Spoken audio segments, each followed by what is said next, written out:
સ્વાગત છે ને આપણી સાથે જોડાયેલા છે કોંગ્રેસમાંથી હિમાંશુભાઈ પટેલ છે ને રાજકીય વિશ્લેષક છે જ્યોતિબેન અમીન અને બિનિતાબેન પરીખ। જ્યોતિબેન, જે રીતે આપણે વાત કરીએ ભાજપની બી ટીમની, હમણાં આપણે ચર્ચા કરી હતી કે ભાજપની બી ટીમ એક બાજુ કહે છે કે આપ પાર્ટી ભાજપની બી ટીમ છે, બીજી બાજુ એમ કહે છે કે કોંગ્રેસ અને ભાજપ સાથે મળીને ચૂંટણી લડે છે, કોંગ્રેસ ભાજપની બી ટીમ છે। AIMIM અસદુદ્દીન ઓવૈસીની પાર્ટી છે, એને પણ કેટલાક લોકો કહે છે ભાજપની બી ટીમ છે। એને ભાજપ ભુજમાં વોર્ડ નંબર 1માં ખાતું પણ ખોલાવી લીધું છે અને જીત પણ હાસિલ કરી છે, એક સીટ એ પોતે પણ લઈ ગયું છે। બિલકુલ મારું માનવું છે તો જો આમ તો બધા પક્ષો આપણે ત્યાં મલ્ટીપક્ષની સિસ્ટમ છે જ, એટલે બધા પક્ષો ઊભા રહીને પોતપોતાના ઉમેદવારો ઊભા રાખી જ શકે, પણ અમુક વખત અમુક પક્ષ કે ઉમેદવારોને ઈરાદાપૂર્વક ઊભા કરાતા હોય છે ને અમુક જગ્યાએ અપક્ષોને પણ, કારણ કે જ્યારે લાગે કે અમુક પક્ષનું અમુક જગ્યાએ વર્ચસ્વ છે, એમના મતદારોનું વર્ચસ્વ છે, તો ધર્મ કે જાતિના આધારે એનું એ વર્ચસ્વ તોડવા માટે વોટિંગનું અમુક ઉમેદવારો જ્ઞાતિના ધોરણે ઊભા કરાતા હોય છે કે ધર્મના ધોરણે, અને અમુક પછી આવા પક્ષોને ઊભા કરાતા હોય છે। એટલે આમાં જો એ ટીમને બી ટીમની વાત કરીએ તો હું ચોક્કસપણે માનું છું કે આપ એ કંઈ બીજેપીની બી ટીમ નથી, પણ ખરેખર તો લોકોને વિકલ્પ આપવા માટે, વિપક્ષનો વિકલ્પ આપવા માટે ઊભી થવા મથતી પાર્ટી છે। કારણ કે ભૂતકાળમાં પણ લોકોએ અમુક એના ખાસા મોટા લેવલે કોર્પોરેટર ચૂંટેલા છે, ત્યારે જ ગુજરાતમાંથી ઇલેક્શન જીત્યા પછી જ રાષ્ટ્રીય પક્ષનો દરજ્જો પણ મળ્યો છે। પણ ચોક્કસપણે એની બી ટીમ હું ઓવેસીની જે છે પાર્ટી એને ગણું, કારણ કે કોંગ્રેસના જે મતદારો છે મોટાભાગે મુસ્લિમો હોય છે અને મુસ્લિમ વોટ તોડવા માટે ઓવેસીની ટીમ ત્યાં ઊભી કરવામાં આવે, અને એને લીધે શું થાય કે કોંગ્રેસના મત કપાઈ જાય એટલે પછી કોંગ્રેસ હારી જાય, એટલે આપોઆપ બીજેપીની સીટ થઈ જાય ત્યાં આગળ, એ રીતનું આખું ચલણ છે। બીજી બાજુ એ પણ હું કહીશ કે કોંગ્રેસ પણ પાછલા બારણે બીજેપી સાથે અહીંના હું સ્થાનિકની વાત કરું છું, નેશનલ લેવલની નહીં, પણ આપણા ગુજરાતના જે સ્થાનિક નેતાઓ છે એમણે બીજેપી સાથે પાછલા બારણે હાથ મેળવી લીધેલા છે, અને આ વાત રાહુલ ગાંધીએ પણ 2 વર્ષ પહેલાં જાહેરમાં સ્વીકારેલી છે, અને આ હકીકત છે, જાણીએ છીએ, નહીં તો એ વગર આટલી સીટો બિનહરીફ થાત જ નહીં, કારણ કે એમાં ઘણા બધા કિસ્સા છે, હવે એક એક તો હું વર્ણવી ના શકું, પણ ખુલ્લે આમ ખબર પડે કે એ જે મેન્ડેટ આજે નવસારીની નગરપાલિકા આખી બિનહરીફ થઈ, 18 ઉમેદવારના જે મેન્ડેટ જે વ્યક્તિ પાસે હતા કોંગ્રેસના નેતા પાસે, એ પ્રીમાઇસીસમાં હાજર હતા છતાં પણ એમને 3 વાગ્યા સુધી જમા ના કરાયા, ખબર હતી કે એને લીધે ફોર્મ રદ થઈ જશે, એટલે આ બેદરકારી કે ભૂલ ના હોય, આ જાણી જોઈને કરાયેલું કૃત્ય હોય, એટલે પણ પ્રજાનો ભરોસો પછી કોંગ્રેસ પરથી ઉઠી ગયો છે। કારણ કે હું તમને થોડું પાછળ લઈ જઈશ, 2015માં જ્યારે ચૂંટણીઓ થઈ હતી ત્યારે પાટીદાર આંદોલન થયેલું હતું, ત્યારે પણ લોકોનો રોષ ચરમસીમા પર હતો, એ વખતે નગરપાલિકા અને મહાનગરપાલિકામાં કોંગ્રેસે વિજય મેળવ્યો હતો બહુ મોટા પાયે, પણ પછીના 5 વર્ષોમાં એ થયું કે ભ્રષ્ટાચાર એટલો કર્યો 5 વર્ષની અંદર, કારણ કે એ લોકોએ આમાં છે ને એક જાતનું એ હોય છે કે ફરી જીતીશું કે નહીં જીતીશું ખબર નહીં, આ વખતે મળી છે સત્તા તો લૂંટી લો, તો એ વખતે જે ભ્રષ્ટાચાર થયો એનાથી ત્રાસીને પછી 2021માં સત્તાનું સુકાન ફરી સોંપવામાં આવ્યું બીજેપીને, કારણ કે એ અંદર જે જૂથવાદ હતો, જે એ બધું એમ કે એ વખતે પણ સત્તાનું જે સાઠ મારી હતી એ ચરમસીમાએ હતી, એટલે લોકોએ ત્રાસીને પછી બીજેપીને વોટ આપ્યો। 2021માં કોરોના હતો, ફક્ત 37% વોટિંગ થયું હતું, પણ એ વખતે ગઢ ફેરવાઈ ગયો, અને એ પછી પણ હજી એ વિશ્વાસ કોંગ્રેસ પાછો નથી લાવી શકી ભૂતકાળના અનુભવ પછી પણ, કારણ કે એની મોટી ખામી એ છે કે એમના કાર્યકર્તાઓ 5 હાર્યા પછી પણ દેખાતા નથી લોકો વચ્ચે, એ લોકો ફક્ત ચૂંટણી વખતે પહોંચે છે મત માંગવા માટે કે કેમ્પેનિંગ કરવા માટે, ત્યારે પછી લોકોનો રોષ ઉતરે છે। ભાજપ સામે રોષ હોય જ છે, એનું ના નથી, પણ એ કામ ના થયા હોય એનો રોષ હોય છે, પણ કોંગ્રેસના ઉમેદવારો તો વચ્ચે જતા જ નથી, એમના કાર્યકર્તાઓ સ્લીપિંગ મોડમાં હોય છે ચૂંટણી સુધી, અને એ પછી પણ અત્યારે જે ઉમેદવારો નક્કી કરવાનું કામ સ્થાનીય નેતાઓને આપવામાં આવ્યું, પ્રદેશના જે એમના નેતાઓ હોય તો એમાં પણ જે કાર્યકર્તાઓની માંગ હતી એ ઉમેદવારને નથી મૂક્યા કે જેમણે ખરેખર ગ્રાઉન્ડ ઉપર કામ કર્યું હોય, પણ પોતાના માનીતા એ જે જૂથવાદ છે પોતાના માનીતા ઉમેદવારોને મૂકી દીધા. તો એ બધું થયું છે એટલે એને લીધે પણ નારાજગી દેખાઈ. ચોક્કસ એ બધું ભાજપમાં પણ થયું છે, પણ ભાજપમાં હજી શિસ્તનો દંડો ચાલે છે અને સત્તાને લીધે બધાને મલાઈ મળતી હોય એટલે હજી બધા શિસ્ત ભંગ નથી કરતા. પેલું કહે છે ને કે જ્યારે જહાજ ડૂબતું હોય ત્યારે સગડું ડૂબે, એ વસ્તુ અત્યારે કોંગ્રેસની છે. આપ અત્યારે ઊભો થવા નથી રહ્યો છે ને મેં કહ્યું એમ જ કે સૌરાષ્ટ્ર ઉપર એની પકડ છે અને સૌરાષ્ટ્રમાં ખાસી બધી સીટો એણે જીતીને ખાતા ખોલાવ્યા છે. એવી જ રીતે સુરત છે એ એપી સેન્ટર ગણાય છે બદલાવ માટેનું, પણ એમાં પણ આપણે અત્યારે જોઈશું તો અમુક જગ્યાએ કોંગ્રેસના અમુક આપ છે, ખાસ કરીને જે વરાછા અને રૈયા રોડ ને બધો વિસ્તાર છે જ્યાં સૌરાષ્ટ્રવાસીઓ બહુમતીમાં છે, તો ત્યાં ચોક્કસ આપનું વર્ચસ્વ છે જ. જી જી બિલકુલ. બિનેતાજી, આપને શું લાગે છે, જે રીતે સુરતની વાત કરીએ આપણે તો સુરતમાં ચૂંટણી જબરજસ્ત લડાઈ છે અને આ વખતે પણ ચૂંટણીમાં ઘણી હલચલ આપણને જોવા મળી છે. આપ ઘણું સક્રિય થતું પણ સુરતમાં દેખાઈ રહ્યું છે, તો શું લાગી રહ્યું છે અહીંયા ભાજપ કોંગ્રેસને કેટલું નુકસાન થશે આપના કારણે? સુરત બહુ ઇન્ટરેસ્ટિંગ જગ્યા છે. લાઈક તમે કહો કે આપનું ત્યાં ચાલુ થયું છે, પણ ત્યાં બીજેપીમાંથી CR પાટીલનું બી બેઝ છે. સો and CR Patil is known to be a very silent worker. એટલે રિઝલ્ટ્સ આવે ત્યારે જ આપણને ખબર પડે છે એમનું work. He doesn't campaign officially, he does not, એમના તમને પોસ્ટર્સ નહીં દેખાય, એમની સ્ટાઇલ આખી અલગ છે ટિપિકલ ઇલેક્શન મોડ કરતાં. એટલે ત્યાં રિઝલ્ટ્સ જ બોલે છે. હું સુરતને એ રીતે જોઈશ, પણ હા ત્યાં ડેફિનેટલી આપનું ચેલેન્જ છે. એ આપે ઇન્ડિવિજ્યુઅલી CR પાટીલ સાહેબને ચેલેન્જ કરવાનું કહ્યું હતું. તમે જોયું હતું કે કેજરીવાલ આવે ત્યારે એમને ડાયરેક્ટલી એમને એટેક કરવાનું ને એમની જોડે મીડિયા જોડથી જે આપ લઈને કન્વર્ઝેશન થાય એ બી સ્ટાર્ટ કરેલું હતું, પણ કંઈ જ થયું નહોતું ત્યાં. સો ઇન્ટરેસ્ટિંગ વસ્તુ એ છે કે કોંગ્રેસ ત્યાં કેવી રીતે ને શું કરી રહી છે એ આપણને દેખાય. કોંગ્રેસ ઓલમોસ્ટ નેગેટિવ છે, ત્યાં વર્ક નથી કરી, રિઝલ્ટ્સ નથી આવી રહ્યા. આપના યસ આવી રહ્યા છે, પણ જેટલા વખતથી કરે છે એટલા વખતથી એમના રિઝલ્ટ્સ દેખાતા નથી. બીજા એરિયાઝમાં તમને વધારે. વિનીતા જે આપણે કન્ટિન્યુ કરીશું. અત્યારે એક મહત્વના સમાચાર મળી રહ્યા છે તેના ઉપર આપણે નજર કરીએ તો બારેજા નગરપાલિકા વોર્ડ નંબર 4માં અપક્ષ ઉમેદવારની જીત થઈ છે. તો ઘણી એવી જગ્યા છે જ્યાં અપક્ષ ઉમેદવારે પણ જીત નોંધાવી છે, આપ પાર્ટીના ઉમેદવારોએ પણ જીત નોંધાવી છે. જી વિનીતાજી, આપણે કન્ટિન્યુ કરીશું. સુરતની વાત કરી રહ્યા હતા આપણે. યસ ના, એટલે આઈ થિંક મારો પોઈન્ટ મારે પતાવી દીધો હતો કે it is an interesting place, પણ ઓકે આપે જેટલી મહેનત કરી છે એમાં એમને બીજા સેન્ટર્સમાં વધારે રિઝલ્ટ મળ્યા છે સુરત કરતાં.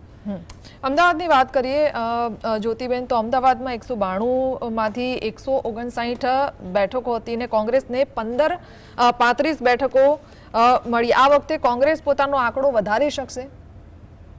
લાગતું તો નથી, કેમ કે મહાનગરપાલિકાઓમાં બીજેપીની બધી જગ્યાએ પકડ ખૂબ છે અને એક કારણ આપણે જવા દઈએ, કારણ કે આ વખતે જોયું તું મેં કે હવે તો ચૂંટણીઓ આવે છે તો એક જાતનું બજાર ખુલી જતું હોય છે ઉમેદવારોનું, જ્યાં ખરીદ વેચાણ થતું હોય છે. એટલે હવે એને ચૂંટણી પ્રક્રિયા કરતાં બજાર પ્રક્રિયા કહીએ તો વધારે બરાબર છે. પણ હા, મહાનગરપાલિકા વિસ્તારમાં શરૂથી બીજેપીનો ગઢ રહ્યા છે. પછી લોકસભાની ચૂંટણી હોય, વિધાનસભાની હોય કે પછી એ સ્થાનિક સ્વરાજ્યની હોય, કોર્પોરેશન્સની હોય. એટલે અત્યારે પણ જ્યાં આગળ પહેલાં કોંગ્રેસની હતી એ લગભગ બધા મોટાભાગના મુસ્લિમ બહુમતી વિસ્તાર છે, ત્યાં આગળ કોંગ્રેસના બધા ઉમેદવારો જીતેલા છે, ત્યાંના કોર્પોરેટર્સ છે. અને જે એટલે આમાં જે કહે છે ને વફાદાર વોટ બેંક, તે હજી જેમની તેમ છે. જે વચ્ચેના હોય છે કે જે ખરેખર નિર્ણય કરતા હોય એ જે આ બાજુ ઢળે એ બાજુ એમને થેન્ક યુ એ બાજુ ચિત્ર બદલાઈ જતું હોય. એટલે આ વખતે હજી સુધી એ બહુ ચેન્જ મને દેખાયો નથી, કારણ કે અગેન એવું છે કે જ્યાં બીજેપી માટે રોષ છે પણ એની સામે વિકલ્પ તરીકે કોઈ કોંગ્રેસી ઉમેદવાર નથી. જી બિલકુલ. વારેજા નગરપાલિકા વોર્ડ નંબર 4માં અપક્ષ ઉમેદવારની જીત થઈ છે. અનેક સ્થાનો એવા છે, હજુ પણ ચિત્ર સ્પષ્ટ થવાનું બાકી છે. બપોર સુધીમાં ચિત્ર સ્પષ્ટ થઈ જશે. વિનીતાજી, આપણે પોરબંદરમાં જો કોંગ્રેસની વાત કરીએ તો અર્જુન મોઢવાડિયા હવે ભાજપમાં જતા રહ્યા છે. એ પછી એવું ચર્ચાઈ રહ્યું છે કે પોરબંદરમાં હવે કોંગ્રેસ માટે અઘરું છે. 52 બેઠકોમાંથી કેટલી બેઠક કોંગ્રેસ માટે સરળ રહેશે? ફિગર લાગે છે કે અર્જુનભાઈના ગયા પછી હવે કોંગ્રેસ માટે અઘરું છે કે પરિસ્થિતિ એ જ છે? એબ્સોલ્યુટલી, કારણ કે પોરબંદર સાઈડ ઇમોશનલ વોટિંગ વધારે થાય છે, માણસ બેઝડ વોટિંગ વધારે થાય છે, અને એ ડ્રો બીજેપી તરફ, એટલે મોઢવાડિયા ઘણું ખેંચી લેશે. અને એમને ઘણું એક્સટેન્સિવ ટુરિંગ બી આપણે જોયેલું કે કરેલું છે. છેલ્લા 4-5 મહિનાથી એ કાફી એક્સટેન્સિવ ટુરિંગ બી કરી રહ્યા છે, તો એનો ફેર પડે છે. પોરબંદર ઇઝ માં ક્લાસિક, આમ તો આખું ઓવરઓલ ઇલેક્શન જ ઇમોશનલ વોટિંગ પર થતું હોય છે, પણ Porbandar Saurashtra side in fact emotional voting વધારે થાય છે. તમે જો જેમ બહેને કહ્યું કે અમદાવાદમાં ઓલમોસ્ટ બીજેપી આવવાનું છે, ત્યાં બીજેપી માટેનું વોટિંગ થતું હોય છે, પાર્ટી બેઝડ વધારે છે, જ્યારે આ side emotional voting, person base, કે આ તો આપણો માણસ કરીને વોટિંગ થાય છે. અને ત્યાં એટલે બીજેપીને એડવાન્ટેજ રહેશે, that way they have taken people. બીજેપીનો ટ્રેન્ડ રહ્યો છે, જે બેન બી બોલતા હતા કે વોટર્સને કે ઉમેદવારોને તોડે છે. સો આઈ એગ્રી કે યસ, પણ બધાને નથી લેતા. તો ત્યાં બી એમનું એનાલિસિસ છે, વિચ આઈ બિલીવ કે પાવર છે, ડર્ટી પાવર ગેમ્સ છે, પણ છે ઇફેક્ટિવ. એટલે જ્યાં એ લોકો તોડે છે, તમે જોજો ટ્રેન્ડ, ત્યાં એ ફાયદો તો કર્યો જ છે બીજેપીને, એમને એ લોકો નથી લેતા. એટલે એ ટ્રેન્ડ એનાલિસિસ કે અહીંયા ઇમોશનલ ફેક્ટર કામ કરે છે ને આ માણસ ઇમોશન્સ પકડીને રાખેલા છે અને આપણે ઇન્ટિગ્રેટ કરી શકીશું, એ તમને છેક નેશનલ લેવલથી જોવા મળે છે. સો આપનું જે ડ્રોબેક, જે પહેલાં બી કહ્યું બેને, કે એક ઇમોશનલ નહોતું, એક નીતિને લઈને ત્યાં નહોતા, બધા ને બીજેપીમાં જગ્યા નથી મળી, એટલે આપના પ્લેટફોર્મથી એ લોકો પાવરમાં ઘૂસવા માંગતા હતા, અને પાવર આવી ગયો પછી સ્વિચ ઓવર કર્યો. એટલે કોઈ બી આઈડિયોલોજીની કમિટમેન્ટ નથી હોતી, ત્યાં જ આ ફ્લિપ્સ થાય છે. અને એ થાય છે કારણ કે પાવર ગમે તે હોય, જે પોલિટિક્સમાં હોય એને પાવર તો જોઈતો જ હોય, એટલે જ આવતા હોય કે ભાઈ અમારો જે મુદ્દો છે એ અમે એને ફ્રુટિફિકેશન, એકદમ પ્યોર ઓપ્ટિમિસ્ટિક થોટ પ્રોસેસ હું કહું છું કે ભાઈ અમારો મુદ્દો અમે હાઇલાઇટ કરીએ તો એનું રિઝલ્ટ આવવું જોઈએ, તો એના માટે પાવર જોઈએ. તો એ જે આખું નેરેટિવ છે, એ જે આખી ફીલ છે, એ કોંગ્રેસ નથી આપી શક્યું, અને ધેરફોર યુ ફાઇન્ડ કે સ્વિચ ઓવર્સ થાય છે. આપ બી ડિસગ્રન્ટલમેન્ટ, તમે આપ ન્યૂઝમાં જેટલું આવી રીતની સીટ્સ માટે છે, એનાથી વધારે ડિસગ્રન્ટલ્ડ પોલિટિક્સ માટે બી એટલું જ કોમન છે. So the people who are joining these two parties now, એ લોકો આઈડિયોલોજી માટે નહીં, પાવર ગેમ્સ માટે જોઈન કરે છે, અને પાવર ગેમ જ્યાં હોય ત્યાં મેન્યુપ્યુલેશન ઓબ્વિયસ જ છે. So that happens. બધે તમે જોશો તો આ સ્ક્રિપ્ટ તમે નેશનલ લેવલથી લઈ અને લોકલ લેવલ સુધી આ સ્ક્રિપ્ટ કન્ટિન્યુઅસ નેરેટિવ છે, પણ ગેમ એમાં છે કે તમને ખબર પડે કે તમે કઈ રીતે ને ક્યાં ક્લિક કરો. માણસે એટલો પાવર ગેધર કર્યો હોય કે એ ટાઈડ ચેન્જ કરી શકે ઇમોશનલ લેવલ પર, જે આઈ થિંક કે પોરબંદરમાં થઈ રહ્યું છે. જી જ્યોતિબેન, આપણે અમદાવાદની વાત કરી રહ્યા હતા. અમદાવાદમાં અત્યારે જો મહત્વના સમાચાર બાપુનગરથી મળી રહ્યા છે કે બાપુનગરમાં ભાજપની પેનલ તૂટી છે, ભાજપ કોંગ્રેસના બે ઉમેદવારોની જીત થઈ છે. અમદાવાદમાં કયા કયા એવા એરિયા છે? કારણ કે અઢોમાં પણ કપિલભાઈએ એવું વિશ્વાસ બતાવ્યો છે કે ત્યાં કોંગ્રેસની સારી એવી જીત થશે જ. આ તરફ દાંડી લીમડાની વાત કરીએ તો ત્યાં પણ કદાચ કોંગ્રેસ આગળ રહી શકે છે. બિલકુલ, જેટલા મુસ્લિમ વિસ્તારો છે ખાસ કરીને જુહાપીરા જોઈએ, સરખેજ જોઈએ, દાણી લીમડા જોઈએ, આપણે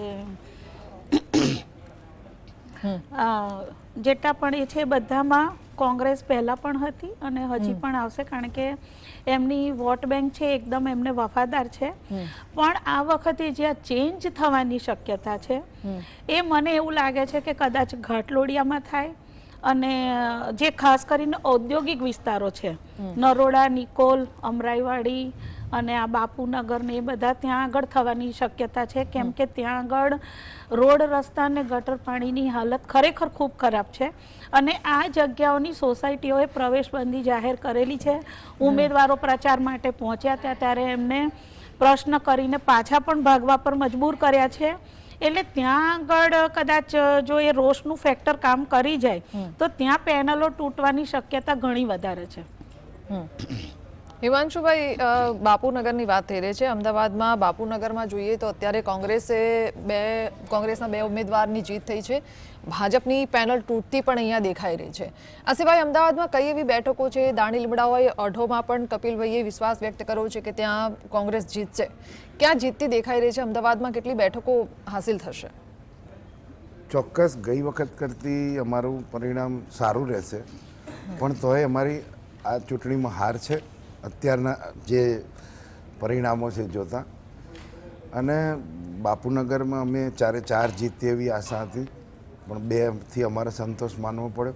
એવી ઘણી જગ્યાએ ખૂબ સારું પ્રજાનો આવકાર હતો અને હું અમદાવાદનો પ્રભારી હતો અને એ જવાબદારીથી કહું છું કે મેં ખૂબ લોકોનો સારામાં સારો કોંગ્રેસના ઉમેદવારોનો આવકાર હતો, છતાં પણ ક્યાંક અમે એના પરિણામમાં ક્યાં ચૂક ક્યાં રહી ગઈ છે કોંગ્રેસની કે ભાઈ જે બેઠકો તમારી છે કે હાસિલ કરવામાં તમે ચૂકી ગયા છો કે મતદારોનો વિશ્વાસ મેળવવામાં ચૂકી ગયા છો? અમારે બેન ગમે તે અમે ઘણા સમયથી વિપક્ષમાં છીએ.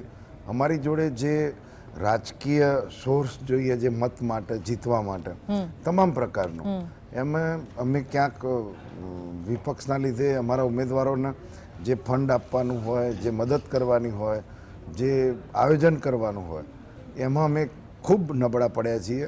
એ વાત હું આપની આગળ સ્વીકારીશ, કારણ કે ઉમેદવારો બી ખૂબ સારા હતા, લોકોનો લાગણી પણ ખૂબ હતી, પણ ક્યાંક જે વચ્ચેનું જે એક માધ્યમ હોય, જે પ્રજાને મત સુધી લાવવાનું, એમાં અમારા સોર્સિસના અને અમારા જે ફંડની તકલીફ હોય, થોડુંક ગેરસમજો હોય, એના લીધે અમે એ પ્રજાની લાગણીઓના વિજય સુધી અમે ના લઈ જઈ શક્યા.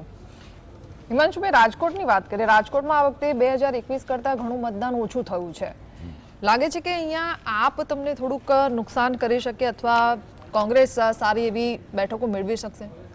રાજનીતિમાં કોંગ્રેસને હરાવવા માટે છેલ્લા 20-25 વર્ષથી આપ જુઓ છો કે આપ ના હોય તો MIM ને લડાવશે, ક્યાંક BSP ને લડાવશે, ક્યાંક અપક્ષો લડાવશે. એ બધી તો રાજકીય પ્રક્રિયાઓની વચ્ચે અમે સતત લડતા રહ્યા છીએ.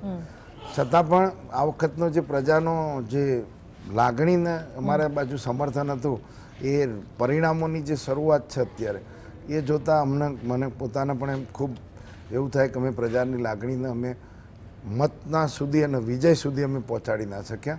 એમાં કોંગ્રેસનું નેતૃત્વ જ જવાબદાર છે. પ્રજાનો કે અમારા ઉમેદવારોનો અમે ક્યાંય પણ દોષ દેતા નથી. વિનીતાજી, આપને શું લાગી રહ્યું છે સૌરાષ્ટ્રની જે બેઠકો છે તેને લઈને? ત્યાં રાજકોટ રૂરલમાં અને ત્યાં બીજેપીથી પ્રજા થોડી દુઃખી છે અને એ દેખાશે. અનફોર્ચ્યુનેટલી હિમાંશુભાઈ કહ્યું એમ કોંગ્રેસ કેટલું એને કેપિટલાઇઝ કરી શકશે નથી ખબર. ગયા ઇલેક્શનમાં બી એ જ હતું કે તમારો કોંગ્રેસનો વોટ શેર અમુક જગ્યાએ તો વધેલો હતો, પણ કન્વર્ટ નહોતું થયું સીટ્સમાં. એટલે આપણે જે આગળ ચર્ચા કરી એમાં બી મેં કહ્યું હતું કે લોકોની ડિસસેટિસ્ફેક્શનને વિક્ટરીમાં કન્વર્ટ કરવું એ આખો એક અલગ પોલિટિકલ પ્રોસેસ છે, જ્યાં કોંગ્રેસ હજી ગુજરાતમાં એ ચેલેન્જમાં ક્યાંક પાછળ પડે છે. અને આ વખતે OBCનું રિઝર્વેશન છે, પછી નવું ડિલિમિટેશનનું બી રિઝલ્ટ આવવાના છે. એ બધાની આ જે પ્રોસેસ છે ને એમાં બહુ મોટી અસર છે. અને દેટ ઇઝ વાય સેડ કે આ મિની ઇલેક્શન છે 27 માટે, અને આ બધા જે ટ્રેન્ડ્સ છે એ બહુ ઇફેક્ટ કરશે. અને મારા ખ્યાલથી અત્યારે જે આ ચેન્જીસ થયા છે એ પ્રો BJP છે રાધર દેન પ્રો કોંગ્રેસ ઓર પ્રો આપ. જી બિલકુલ. કોંગ્રેસ માટે આમ તો જો કે સારા સમાચાર છે. અમરેલીથી જે સમાચાર મળી રહ્યા છે તેની આપણે વાત કરીએ. અમરેલીમાં નગરપાલિકા વોર્ડ નંબર 1માં કોંગ્રેસના 3 ઉમેદવારની જીત થઈ છે. અનેક બેઠકો એવી છે કે જ્યાં કોંગ્રેસે જીત હાંસલ કરી છે. આપ પાર્ટીએ પણ પોતાનો દબદબો બતાવતા અનેક જીત હાંસલ કરી છે, પરંતુ અહીંયા કોંગ્રેસ પણ પાછળ નથી. મંત્રી અર્જુન મોઢવાડિયાના ગામમાં આપની જીત થઈ છે. પોરબંદરના મોઢવાડામાં આપના ઉમેદવાર જીત્યા છે.